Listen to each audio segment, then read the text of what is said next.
जय जगन्नाथ जय माँ लक्ष्मी समस्तଙ୍କର मंगल करंतु।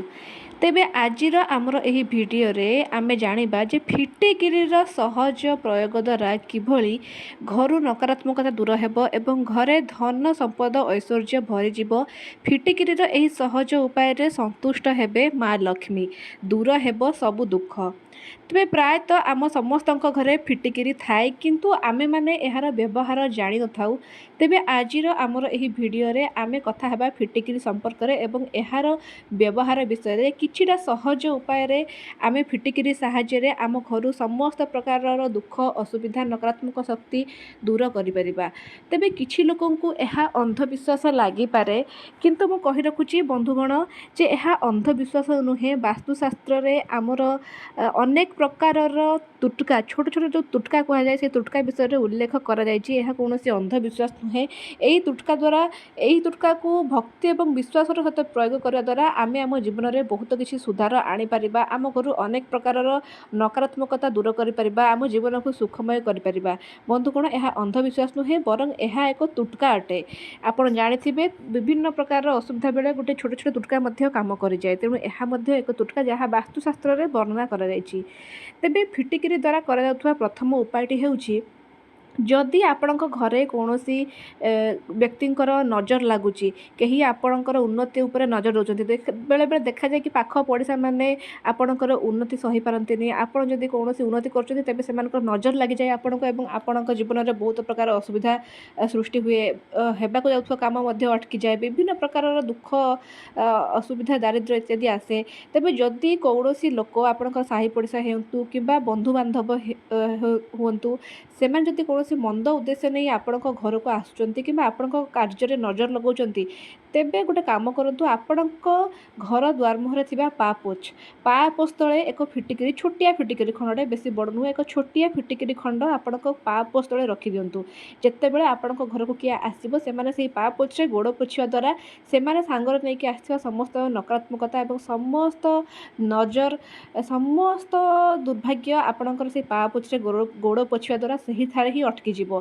से सब नकारात्मकता आपण घर भीतर को प्रवेश करि परिबो नाही।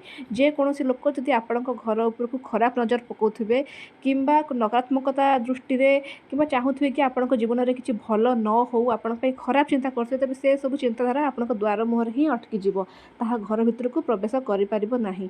तेणु आपण गोटे काम करंतु निज घरर द्वार मुहर मुख्य द्वार द्वार मुहर थिबा पापोछ तले एक छोटिया फिटिकिरी खंड रखि दियंतु।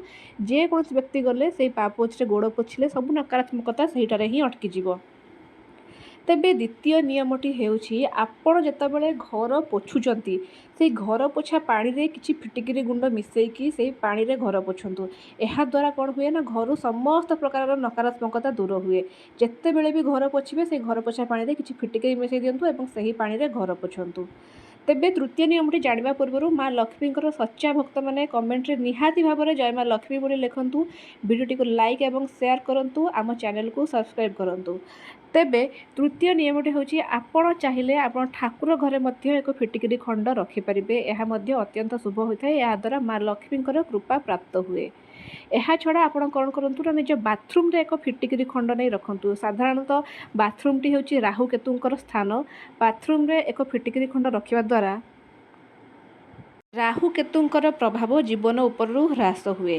कारण राहु केतुंकर स्थान हेउची बाथरूम। जदि आपण घरे आटाच बाथरूम रोची कि घर सहित लागिक रोची बाथरूम तेबे आपण बाथरूम रे एक फिटिकिरी खंड नहीं रखि दियंतु। एक पात्र रे कि गोटे फिटिकिरी खंड नहीं बाथरूम रे कौन एक स्थान रे रखि दियंतु जेमति तापर पानी पड़िबो नाही।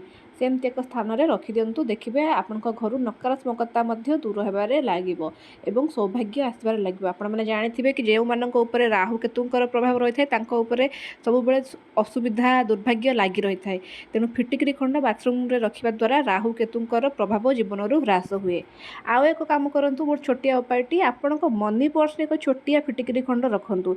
यह द्वारा धनर वृद्धि हुए। बेसी बड़ नुहे गोटे छोटिया फिटिकिरी खंड आपण मनी पर्स जो मनी पर्स को आप सबुदिन व्यवहार करछंती से मनी पर्स रे गोटे छोटिया फिटिकिरी खंड रखंतु। या द्वारा माँ लक्ष्मी संतुष्ट हुंती एवं आपण को धनर अभाव रहे नाही।